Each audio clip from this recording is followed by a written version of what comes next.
Piekritīsiet, ka itin bieži gadās sastapt kādam cilvēkam, kurš visādā ziņā ir lielisks, uzticīgs, izskatīgs, atbildīgs un interesants, taču pats to nav gatavs apzināties ne par ko.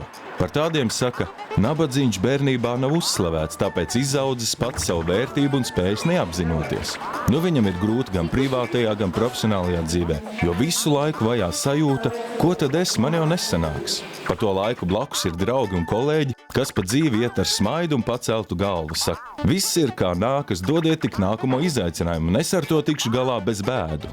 Bet ja reiz uzslavē ir tik būtiska loma cilvēka dzīvē, varbūt ir vērts to paust kaut vai apzināti, arī tad, ja nav ierasts un šķiet, ka tā neērti.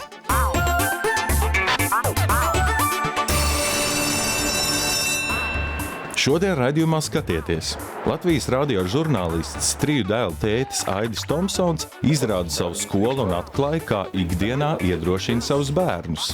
Psihologi skaidro, uzslavas motivē vairāk nekā aizrādījumi. Bērni atklāja, kā jūtas, kad skolotāji un vecāki viņus atzinīgi novērtē.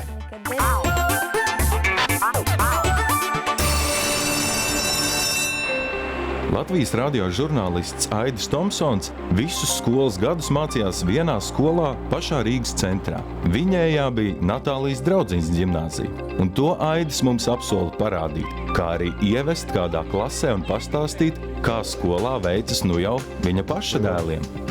Šis ir A korpus, kurā mēs bijām, te mēs ieejam B korpusā, te ir nojaukta siena, atvērta siena, šī ir veca sena māja no veciem laikiem vēl. Pirms Latvijas laikiem.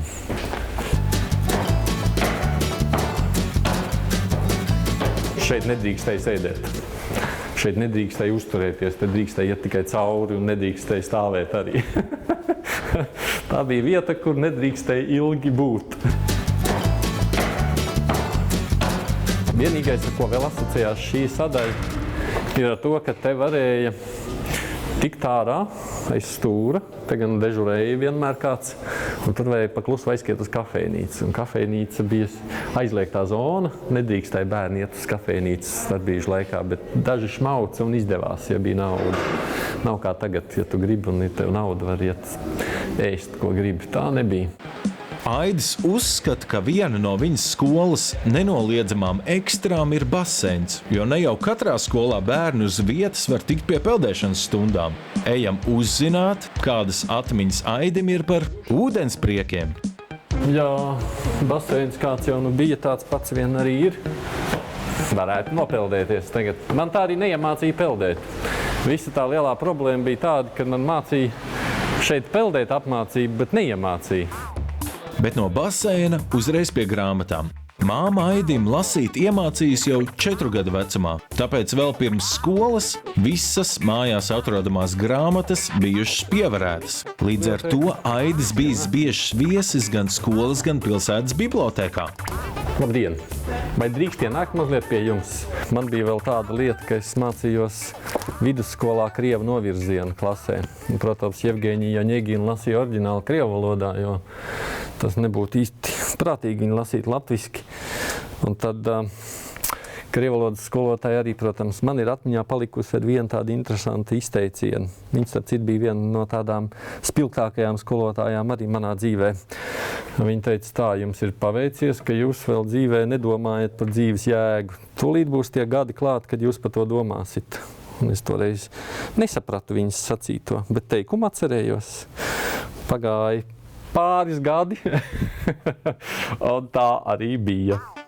Aidis atceras, ka viņam bijusi viegla galva. Mājas darbi tapuši gatavi bez lielas piepūles un arī mutiski atbildāmā viela ielijusi galvā pati no sevis. Bet matemātika un citi eksaktie priekšmeti gan nav gājuši īsti pie sirds. Toties literatūra un latviešu valoda, kā jau īstam grāmatu fanam, padavusies lieliski. Tāpēc tieši uz šo priekšmetu klasi Aidis vēlas aizstāgāt arī tagad. Izņemot sienas, nekas jau mainījies, te nav. Latviešu valoda un literatūra, kuras kabinetā mēs arī te sēžam, ir tas, kas man varbūt arī padevās, tas, kas ļoti saistās visvairāk ar atmiņām ar skolotājiem. Tas interesantākais, ka abas latviešu valodas un literatūras skolotājs joprojām strādā šajā skolā un joprojām māca šo pašu priekšmetu. Un Viņas iemācīja, tā jāsaka. Ja nebūtu šīs kabineta skolotājas, tad es arī nebūtu žurnālists, jo citādāk jau nemaz nesanāktu. Tā kā droši vien visvairāk pateicīgs es esmu saviem valodas skolotājiem. Un ja reiz mīļākā skolotāja aizvien strādā šajā pat klasē, Aidis nolem sagādāt viņai sirsnīgu pārsteigumu. Sveiciens skolotājai. Tomēr mīļākai skolotājai. Te nu varētu domāt, ka šobrīd klausītāju iemīļotais un visādi citādi cienījamais žurnālists ir bijis īsts paraugbērns. Taču Aidis atzīst, ka tā viss nav. Mācījies drīzāk viduvēji un nebijis arī no pašiem paklausīgākajiem. Es sēdēju pirmajā solā, kamēr skolotāji staigāja šeit pat, piemēram, šī pat skolotāja teriņa, kamēr staigāja pa aizmuguri, es tur nopūtu no galda lapiņas un pats uzjautinājos uz to, ka viņai nokritis uz grīdas. Visādi tādas glupības jau, protams, darījām, kā jau normāli bērni. Kamēr neviens neredzēja, mums mīļākā nodarbība bija taisīt tādas dzēžgumijas gabaliņas un mest cilvēkiem uz galvas no 3. stāva. Tas tur garām pa Krišānu Baronu ielu staigā. Tas, protams, beidzās kādā brīdī, ka kāds mums pamanīja un nāca meklēt pa dzīvokļiem, kurš ir tas vainīgais. Bet mums izdevās veiksmīgi noslēpties. Bet tā nodarbība turpinājās, man liekas, kaut kādu pāris gadu garumā. Tagad Aidis pats ir tētis. Kamēr pastarīts Inters vēl paaugs, vidējais Justs un vecākais dēls Artis jau ir skolēni. Aidis novērojis katru raksturu un stāsta, ka tieši uzslavām nereti ir izšķirošā nozīme. Es jau varu spriest no saviem bērniem. Man ir pašam 3 bērni, no kuriem 2 iet skolā. Viens 1., viens 3. klasē. Un tam, kas ir vecākais 3. klasē, viņam bez uzslavas, es domāju, nenāktu nekas uz priekšu. Viņš ir tas cilvēks, kuram rājieni noteikti nepalīdz. Viņam palīdz tikai un vienīgi labi vārdi. Un es esmu tādā ziņā priecīgs, ka tā skola, kurā viņš tādu mācās, to ir sapratusi, un tie skolotāji arī, un viņi patiešām uzslavē viņu. Un viņš cenšas, un var redzēt, ka viņam tas patīk, ka viņš līdz ar to mācās, jo viņš cer saņemt uzslavu no skolotāja. Nu re, pirmais pierādījums par uzslavu labo ietekmi mums jau ir rokā, bet intereses pēc noskaidrosim, ko par uzslavēšanu saka ielās nejauši sastapti ļaudis. Es uzskatu, ka vajag uzslavēt, tāpēc, ka, ja jūs neuzslavēsiet savus bērnus vai tuvus cilvēkus, tad iespējams viņi nenovērtēs paši, ko viņi dara. Un, ja viņus uzslavēs, tad viņi zinās, kas ir pareizi un mēģinās darīt vēl labāk. Vajag uzslavēt bērni sevišķi. Viņi taču arī ir personības jau no mazotnes. Par labiem darbiem vajag uzslavēt. Kā lai viņam dotu to pozitīvo atsauksmi par jebkuru darbu, ko viņš darīs. Un tas viņam dod to pozitīvo signālu, viņā rada labās emocijas. Un iespējams to vēlmi tālāk darīt to pašu, ko, ja pieaugušais viņi ir adekvāti, par adekvātu lietu uzslavēst, viņš iespējams būs ar vēlmi vēlreiz kādreiz kaut ko tādu labi izdarīt. Uzslavēt vajag, tāpēc rastos motivācija kaut ko atkal darīt. Tādāk visu laiku mēs ļoti bieži tikai nopaļam cilvēkus vai norādam kritiski, bet jo vairāk labu vārdu, jo priecīgāk pēc tam darīšana. Slavēšana vai uzslava vai šis te apbalvojums ir faktiski tāds kā zināms novērtējums tam, ko bērns ir labi izdarījis, vai tas, kas viņam ir izdevies, vai tas, kas viņam ir sanācis.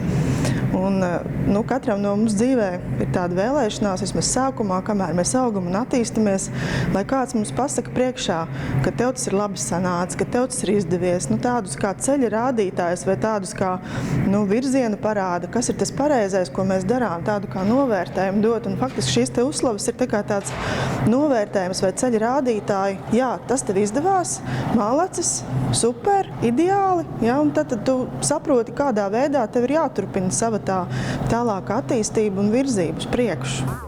Varētu domāt, kas tur liels? Kāda jēga vispār runāt par tik pašsaprotamu lietu? Ir taču skaidrs, ka uzslavēt vajag un miers. Tā it kā būtu, un visi ir viensprātis. Tomēr līdzīgi kā ar daudzām citām svarīgām lietām, to realizēšana ikdienā gan tik labi nevedas.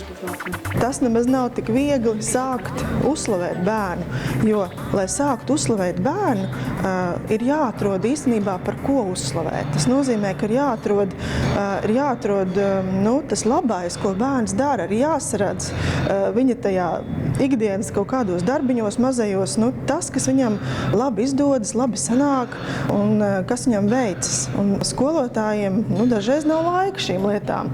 Un arī ģimenē tas ritms ir tāds, ka īsti tam laika neatliek, jo ir visu laiku ir kaut kādas dzīves lietas un pamanīt citu blakus sev esošu cilvēku, viņu par to paslavēt, tas nemaz nav tā tik vienkārši ikdienas dzīvē. Otra problēma sakņojas mūsu sajūtā, ka vienmēr taču var labāk. Piemēram, bērns atnāk mājās nopelnījis 7.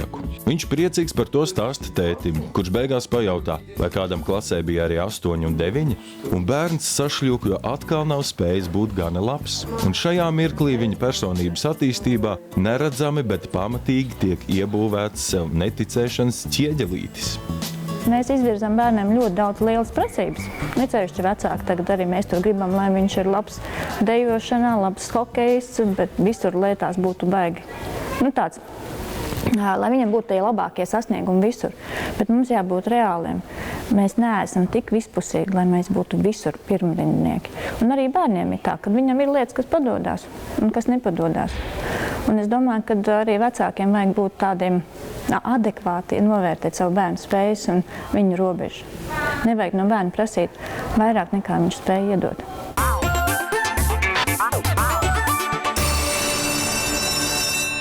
Turpmāk raidījumā skatieties, kā iemācīties paust uzslavas tā, lai tām būtu patiesi pozitīvs efekts. Uzzināsim arī, vai bērnu iespējams pārslavēt un cik iedarbīgi ir sniegt apbalvojumu par labi padarīto darbu.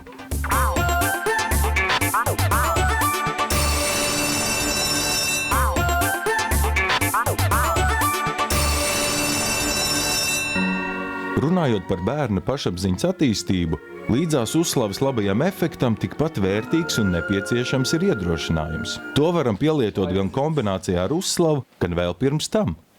Es domāju, ka gribēju pajautāt skolotājai, vai var dabūt 10. Un skolotāja teica tikai tad, ja dzied pa vienam. Un tad es izdomāju, ka es dziedāšu kopā ar viņu. Un skolotāja teica, ka tad mēs varbūt vēl dabūsim 10. Un viņi pilnīgi nenojauta, ka mūs iedrošināja, tā kā dziedāt klases priekšā mēs arī dabūjām. Iedrošinājums ir kaut kas vairāk, jo iedrošinājums palīdz bērnam varbūt arī tajā brīdī, kad viņam ir pazudusi dūša, kaut ko vispār sākt darīt. Ja? Piemēram, ja viņam liekas, ka viņš netiek galā ar kaut kādu uzdevumu, tad skolotājs tajā brīdī var teikt, bet tu atceries, ka pagājušajā gadā diezgan labi tika līdzīgi veidu uzdevumu galā, pamēģini. Varbūt, ka tev šoreiz sanāks. Mēģini atcerēties, kā tu to darīji pagājušajā reizē. Ja te ir izkrāsojusi visu, ne tikai to, ko mēs nosaucām, pēc darba uzdevuma durvis un grīdu, bet ja te ir izkrāsojusi visu, arī logu, pidžamiņu un visu pārvalku, Bet cik smuki. Emīlijai arī ir izkrāsots vairāk nekā prasīts. Malači.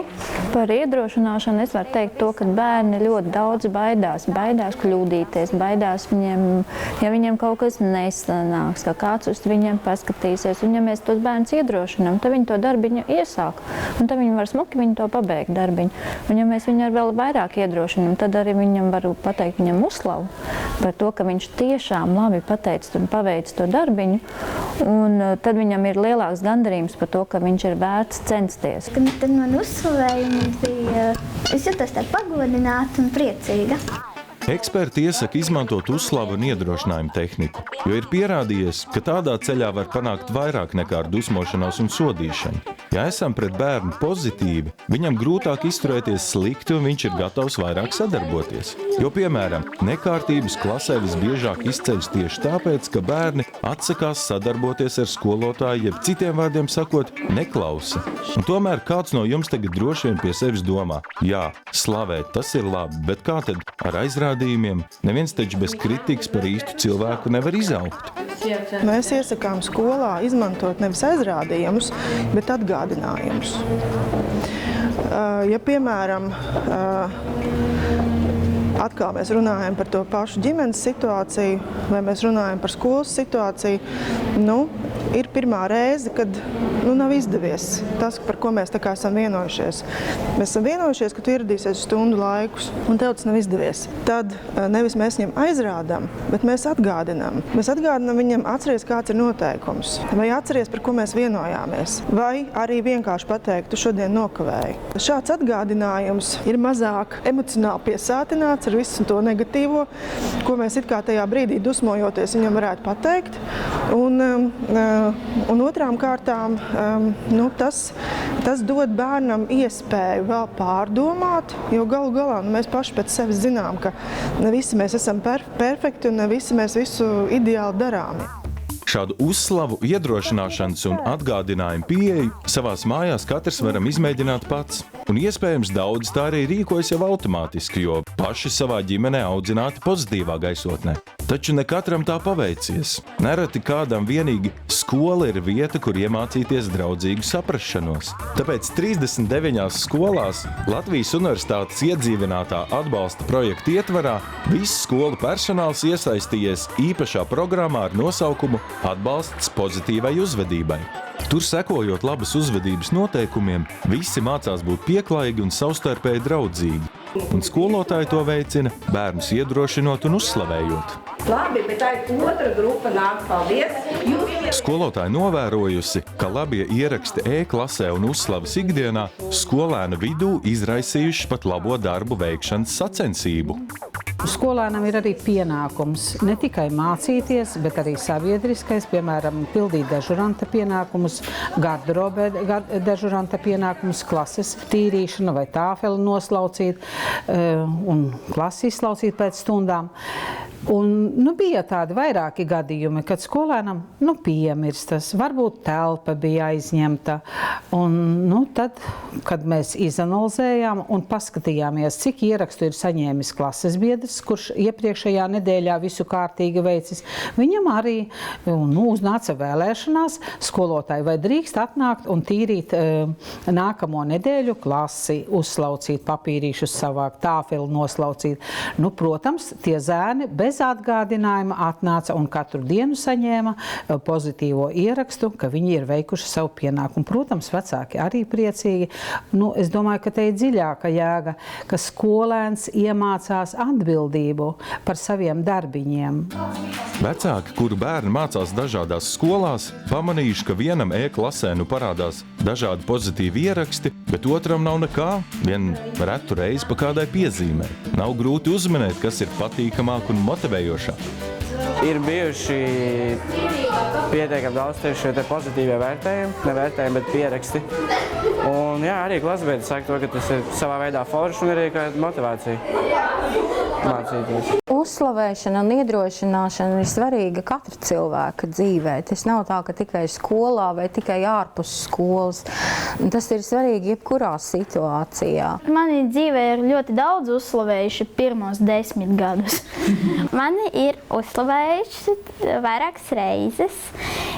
It īpaši jau treniņā, tad, kad es izdaru kaut ko pareizāk, vai esmu noskrienu pirmā, tad mani uzslavē un es jūtos ļoti, ļoti labi. Es esmu priecīga un man gribas to visiem izstāstīt. Mani pēdējo reizi uzslavēja skolotāja pirms nedēļas, Valija Paikena, par to, ka mēs ar manu draugu Artu slaucījām klasi.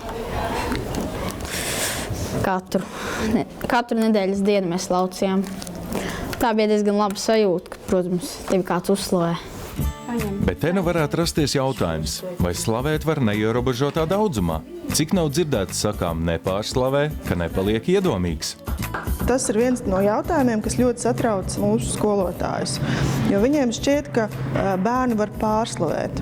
Bet ko rāda mana pieredze, ka latviešu skolās, man grūti teikt par citu tautu skolām, bet latviešu skolās mēs esam diezgan skopi ar slavēšanu. Un līdz ar to es teiktu tā, ka šobrīd pārslavēt noteikti nevar, jo līdz šim tās uzslavas ir bijušas nepietiekamas. Arī pašu vecāku novērojumi liecina, pārslavēšana bērnam visticamāk nedraud. Man nav nācies sastapt tādu bērnu, kurš būtu pārslavēts. Vismaz manā apvidū tādu negrozās. Es domāju, ka bērns ir salīdzinoši. Viņš jau apzinās, ka viņš daudz ko nezina. Viņam ir visu laiku tāda mērķtiecība, jo viņš grib izaugt liels un beidzot būt tāds kā tētis. Es gribu beidzot pelnīt naudu, kad es būšu tā. Bērns visu laiku skaita, kad viņam beidzot būs vairāk gadu. Līdz ar to sacīt, ka bērnu varētu tik ļoti samaitāt, ka viņš jūtās gudrāks par visiem pārējiem, tas, man liekas, tik viegli nav. Noteikti cilvēks jāslavē, jo ja mēs cilvēku neslavēsim, tad viņam radīsies, manā skatījumā, labi, Mētiņ, pagaidi, ja? Viņam būs tāda, ka viņam liksies, ka es neesmu tik forši, tā kā es gribētu būt. Protams, domāju, ka vajag uzslavēt. Un kāpēc? Ja viņš kaut ko izdara, slavējam. Bet var arī tad, ja pieņemsim nesanāk uzslavēt. Tad tas būtu motivējoši. Droši vien tur jāskatās, kad arī tā pilnīgi bez kaut kādiem rāmjiem to slavēšanu, kad slavēt to, kas tiešām ir slavējams. Proti arī psihologi māca slavēt vajag pamatoti. Tikai tad tas iedarbojas pozitīvi kā motivācija. Tātad, ja bērnu, kas vienmēr cītīgi mācās nepārtraukt, turpināsim slavēt par labi izpildītiem mājas darbiem, nekādas lielās jēgas no tā nebūs. Šeit jāatrod kaut kas cits uzslavas vērts, kas ir mazliet neparasts, kur bērns ir paveicis ko sarežģītu un sev neraksturīgu. Ir stāsti par to, ka skolotāji, lai varētu uzslavēt bērnu, ir novērojuši šo bērnu veselu dienu, lai tikai varētu atrast kaut ko, par ko viņu uzslavēt. Jo īstenībā visa viņa darbība dienas laikā ir diezgan tāda destruktīva, tāda negatīva. Un tad, kā mums stāstīja viena skolotāja, viņa pēkšņi spēļlaukumā ieraudzīja, ka viens skolēns, tas, kurš ir tas nelaimes putns, kurš vienmēr kaut ko sliktu dara, ka viņš palaiž pa priekšu kādu mazāku meitenītu uz trepēm. Un skolotāji šo brīdi ievēroja un klasē sagaidīja to momentu, kad visi kopā ir un ļoti publiski šo puisi paslavēja. Un, protams, puisis bija ļoti izbrīnīts par to, un faktiski tas bija tas sākuma punkts, kādā veidā arī uzvedība sāk mainīties. Tiem bērniem, kam uzvedība pieklibo, uzslavas var palīdzēt to sākt mainīt uz labu, jo bāršana ir kļuvusi tik ierasta, ka vairs nestrādā. Tos bērnus, kurus mēs sākam pēkšņi slavēt, viņi pat sākumā ir tādi nedaudz izbrīnīti par to, kā, par ko, kādēļ. Ja? Bet pakāpeniski viņi tad saprota, ka tas ir ļoti patīkami un ļoti jauki. Parasti tos bērnus, kam iet grūtāk, mēs atceramies atbalstīt un uzslavēt. Biežāk aizmirstās tos bērnus, kas vienmēr visu izpilda labi, bet arī viņiem ir vajadzīga šī uzslava, lai viņi varētu justies novērtēti un turpināt būt tikpat labi, kā ir bijuši līdz šim. Skolotājs daudz man ir paslavējušas, ka es kaut ko labu izdaru, ka man arī ir labas sekmes. Un ir ļoti labi sajūta, ka kaut ko labi izdara. Un uzlabojās arī pašsajūta un gribās vēl darīt. Ja sākumā cilvēks kaut ko dara apbalvojumu vai uzslavu dēļ, ar laiku viņš to sāk darīt tādēļ, ka pats vēlējies. Tātad, ja bērns kaut ko dara, lai saņemtu kādu pozitīvu reakciju, viņš jau ir uz pareizā ceļa. Psihologi un pedagoģijas eksperti uzsver, ka proporcijai vajadzētu būt šādai. 5 reizes bērnu par kaut ko paslavē vai iedrošini, un tikai 1 reizi atgādini vai brīdini par noteikumu neievērošanu. Bet tā kā paši lielākoties esam auguši vidē, kur notiek tieši otrādi, labo nepamana, bet par kļūdām soda, uz līdzenas vietas pārvērsties un sākt teikt uzslavas nebūtu nav tik viegli. Lūk, psiholoģis 3 posmu ieteikumi, kā to iemācīties un pamazām sākt darīt. Bieži vecākiem nepietiek laika, lai aprunātos ar bērniem kaut vai par dienas laikā notikušo. Taču šādu kopā būšanas mirkli noteikti vajadzētu iedibināt. Kaut vai kopīgi tējas dzeršanas tradīciju vakarā. Tāds arī ir pirmais padoms. Atnes man lūdzu, kā tu savu parādu, labi? Tev tur atzīmes? Vecākiem apsēsties, tad kā tā ģimenes tradīcija pārunāt lietas un apjautāties un neaprobežoties ar bērnu atbildi normāli, bet tieši mācībās, kas notiek klasē, kā ir ar skolotāju attiecības, tā kā izrādītu tādu patiesu interesi par bērna dzīvi, vispār ne tikai skolā, ārpus skolas mājās. Ja līdz šim uzslava izteikšana nav bijusi jūsu ģimenes attiecību dabiska sastāvdaļa, pēkšņi to uzsākt var šķist grūti. Tad var sākt pakāpeniski ar tā saucamo psiholoģisko glāstu, jeb sirsnīgu pieskārienu. kaut vai arī uzliekot roku uz pleca, citreiz pat nekas nav jāsaka, bet bērns sajūt atbalstu, tādi psiholoģiskie glāsti arī tīri fiziski, ja, kad es esmu ar tevi un ar tevi viss ir kārtībā. Trešais posms jau ir konkrētāks un prasa verbālu izpausmi. Jums jāvēro, ko labu bērns ir paveicis, un tas jānovērtē, izsakot atzinību. Tad pievērst uzmanību to un piefiksēt. Es priecājos par to un es lepojos par tevi, par to, ka tev ir tādi panākumi. Mēs esam pieaugušie tie, kas rāda to mikrovidu un kas rāda to piemēru, kā tad veidot attiecības un tad sākt ar sevi. Un apstāties, padomāt, labi, ir darba lietas, kas ir jāatstāj darbā, viegli ir teikt, grūti izdarīt, zinu, bet tā ir tā mana atbildība kā vecāka, esot mājās, kad es veidoju mikrovidi. Un noteikti ir kaut kādas lietas arī tad, ja bērns riktīgi kaitina, ko es varu viņam labi pateikt vai izdarīt. Tas, kas ir svarīgi, man pašam šķiet ir svarīgi, ka tas bērns jūt, ka es viņu arī cienu kā personību. Lai arī viņš ir maziņš, viņam varbūt 4-5 gadi, bet viņš ir personība ar savu es, kuram savas patikšanas, nepatikšanas, un es to ņemu vērā un respektēju.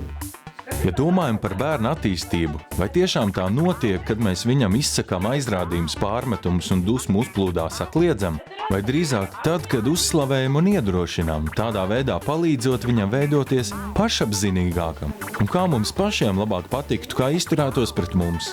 Lūk arī atbildi, pie kam pozitīvā attieksme ir ceļš uz labu sabiedrību. Uzslavēti mēs esam labestīgāki, mierīgāki un atvērtāki. Lai jauka šī diena! Jūs esat malacis un jums ir brīnišķīgs bērns. Atcerieties to šodien viņam pateikt, un tas noteikti atmaksāsies.